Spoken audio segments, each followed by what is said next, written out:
നേത്ര സംരക്ഷണത്തിന് നമ്മുടെ Ahalya. Ahalya foundation eye hospital, കേരളത്തിൽ എല്ലായിടത്തും. കോതമംഗലം രൂപത മാതൃവേദിയുടെ ആഭിമുഖ്യത്തിൽ വനിതാ ദിനാഘോഷം സംഘടിപ്പിച്ചു. മൂവാറ്റുപുഴ ബിഷപ്പ് യുഹാനോൻ മാർ തെയോഡോഷ്യസ് ദിനാഘോഷം ഉദ്ഘാടനം ചെയ്തു. കോതമംഗലം രൂപത മാതൃവേദിയുടെ ആഭിമുഖ്യത്തിൽ വനിതാ ദിനാഘോഷം സംഘടിപ്പിച്ചു. Muvattupuzha Nirmala higher secondary school ഓഡിറ്റോറിയത്തിൽ നടന്ന സമ്മേളനം മൂവാറ്റുപുഴ ബിഷപ്പ് യുഹാനോൻ മാർ തെയോഡോഷ്യസ് ഉദ്ഘാടനം ചെയ്തു.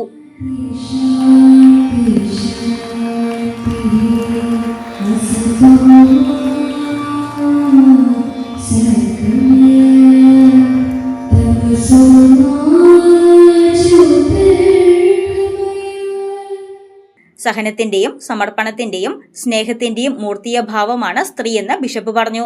സമൂഹത്തിന്റെ ചടപാടുകളെ, പ്രശ്നങ്ങളെ ഒന്ന് പിടിച്ചു നിർത്താൻ നിങ്ങൾക്ക് കഴിയും. നിങ്ങളുടെ വിടത്തിൽ എണ്ണ വേണമെന്ന് മാത്രം.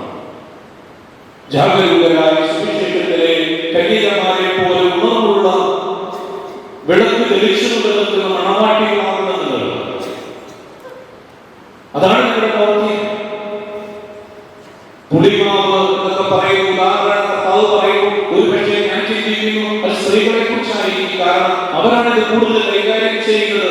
നിങ്ങൾ വീടിന്റെ പുളിമാവാകണം, ലോകത്തിന്റെ വെളിച്ചമാകണം. ആ വെളിച്ചം എന്തെങ്കിലും കണ്ട് നന്മയിലേക്ക് ലോകം തിരിയണം.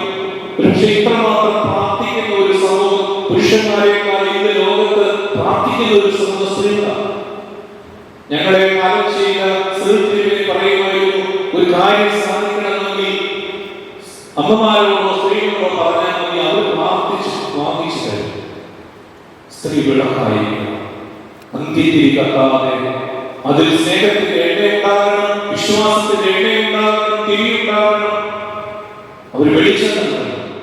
രൂപത പ്രസിഡന്റ് ജാൻസി മാത്യു അധ്യക്ഷത വഹിച്ച സമ്മേളനത്തിൽ Mala Carmel College professor Jilu Mathew മുഖ്യപ്രഭാഷണം നടത്തി.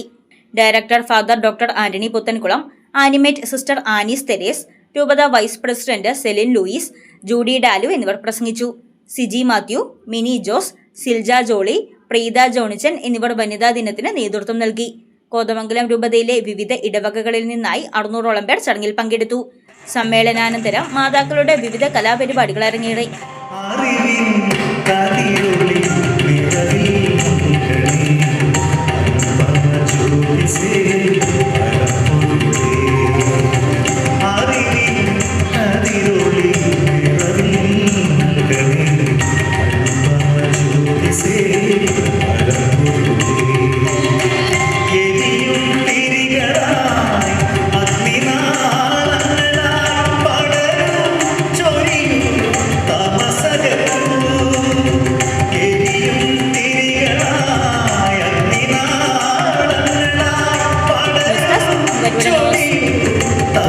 Silver Collections, Thottathil Arcade, opposite Sayana Hotel, T B junction, Muvattupuzha.